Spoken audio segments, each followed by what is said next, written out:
सानिध्यात असते तर त्यांना संतांची भेट झाली असती।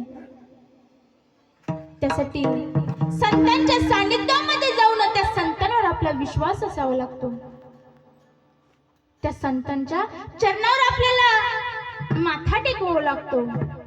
त्यानंतर त्या देवाचं आपल्याला नाव घेता येतं, त्या देवाची आपल्याला प्राप्ती होत असते। कधी तर संतांच्या सानिध्यात देव सुद्धा म्हणतो सर्वप्रथम जे असतील ते संत आहेत आणि संतांच्या नंतर काय आहे तर देव आहे।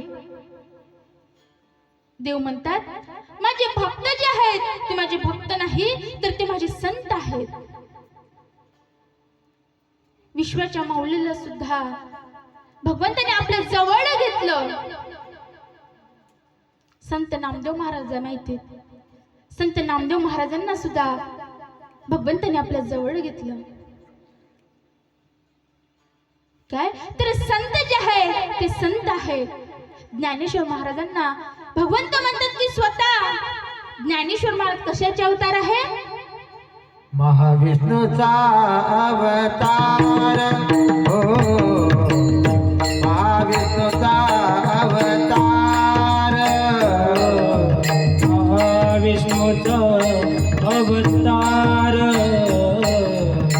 महाविष्णूचा अवतार, सखा माझा ज्ञानेश्वर, सखा माझा ज्ञानेश्वर,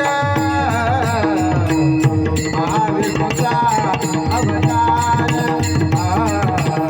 महाविष्णूचा अवतार, सखा माझा ज्ञानेश्वर, सखा माझा ज्ञानेश्वर, महाविष्णूचा अवतार हो, महाविष्णूचा अवतार।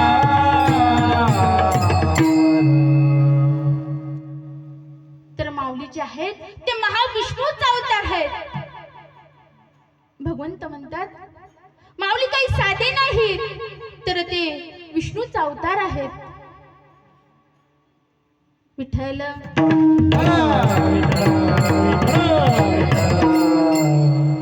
ते विष्णूचे अवतार आहेत आणि जे काही साधक आहेत हे जे विश्व आहे त्या विश्वाची आई आहेत।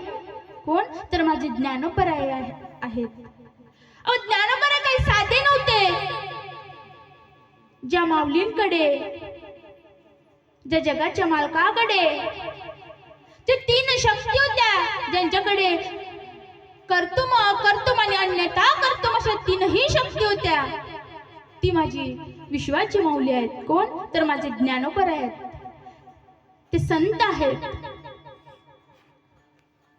त्यांच्याकडे तीन शक्ती होत्या। कर्तुम शक्तीमध्ये ज्यांनी स्त्रीचा पुरुष केला, अकर्तुम शक्तीमध्ये काय तर त्यांनी रेडा बोलवला। काय बोलवलं रेड्याकडून? रेड्या मुखे वेद बोलविला, नर्मध्वजाचा हरविला, रेड्या मुखे वेद बोलिला, गर्वध्वजाचा हरविला, शांत हृदय जगातला ज्ञानोबा महाराज, शांत हृदय जगातला ज्ञानोबा महाराज,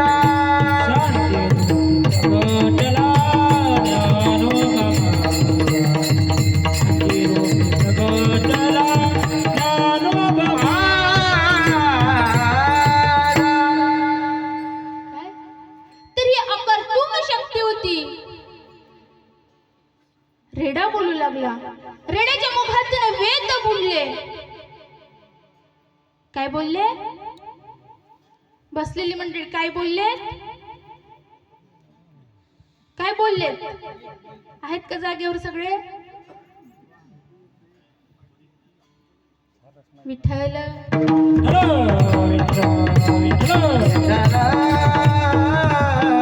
बरं, चार वेद तरी माहिती आहेत का? बसलेली मंडळी चार वेद माहिती आहेत का?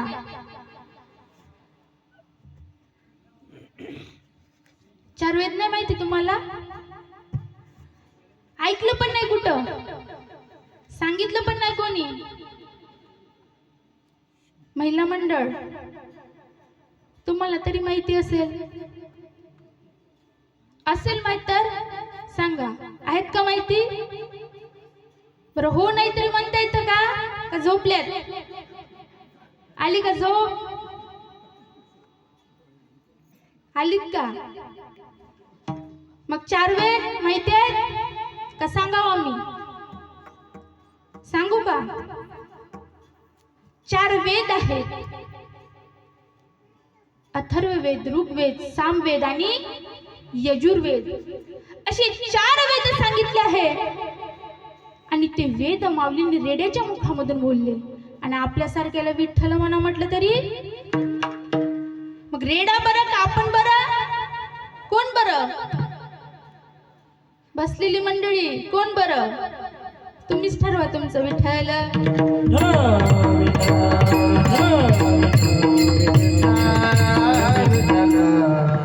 आपल्यापेक्षा तो रेडा बरा का? तर माऊलींनी त्याच्या मस्तकावर हात ठेवला आणि हात ठेवल्याबरोबर रेडा बोलू लागला. वेद आपल्यासारख्याला विठ्ठल म्हणा म्हटलं तरी आपल्याला काय त्रास येतो. रेडा बोलू लागला. अहो माऊलींनी भिंत चालवली, त्या भिंतीवर बसले, ती भिंत चालू लागली. ही काय अन्यथा कर्तुम शक्ती आहेत माऊलींची. ज्या भिंतीवर बसले 4 भावंडे आणि ती भिंत चालू लागली. कधी चालू लागली? ज्या वेळेस चांगदेव महाराज माऊलींच्या भेटीला येऊ लागले. चांगदेव महाराजांना गर्व होता. चांगदेव महाराज आपल्या त्यांचं वाहन वाघ होतं, वाघावर बसले, हातामध्ये साप त्यांच्या, आणि ते घेऊन माऊलींकडे गर्वाने जाऊ लागले. आणि गर्वाने जात असताना माऊलींना एक भक्त सांगत आले. आणि सांगत असताना माऊलींनी ते ऐकलं की चांगदेव महाराज वाघावर बसून तुमच्या भेटी करता येत आहेत. माऊलींनी त्यांचा गर्व जो आहे तो गर्व नाहीसा केला. ज्या भिंतीवर बसून होते त्या भिंतीला विनवणी केली, अगं माते तूच चाल. ती भिंत प्रत्यक्ष चालू लागली. चालविली जड भिंती हरली चांगल्याची